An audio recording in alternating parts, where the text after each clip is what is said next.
We're visiting my garden on Wellington Avenue in Cranston, and I'm fortunate to have a full year of growing. We started this garden last June, and because it was so late in the season, the garden didn't look that good. Here we are in May this year, and we have the advantage, particularly with the perennials, of having them grow at least a year, almost a year.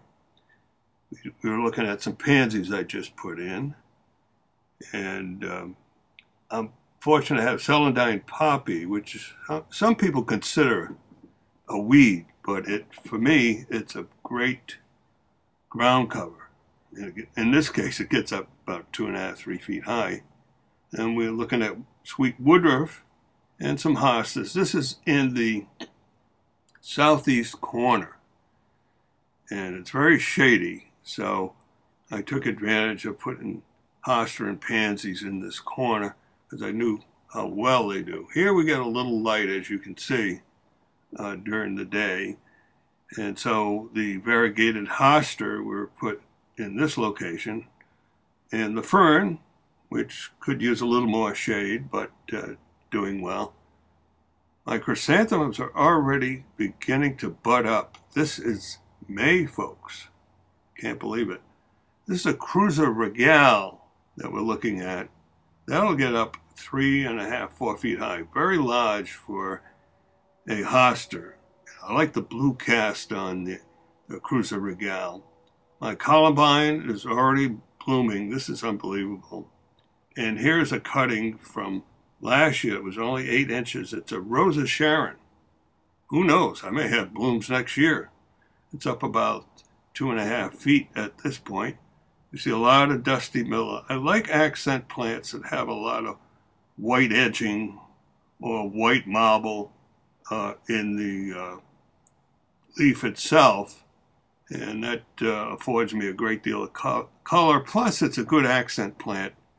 When other plants, I'll probably put petunia in here. We're looking at Queen Anne's lace. That'll get up around 3.5, 4 feet. Last year they were spectacular, so I expected that this year they'll be even better.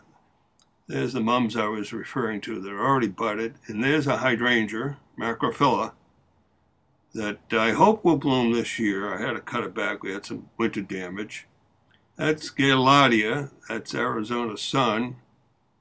And that looked great last year as well, so I got that in on time. Here's a new planting of X-berry azalea.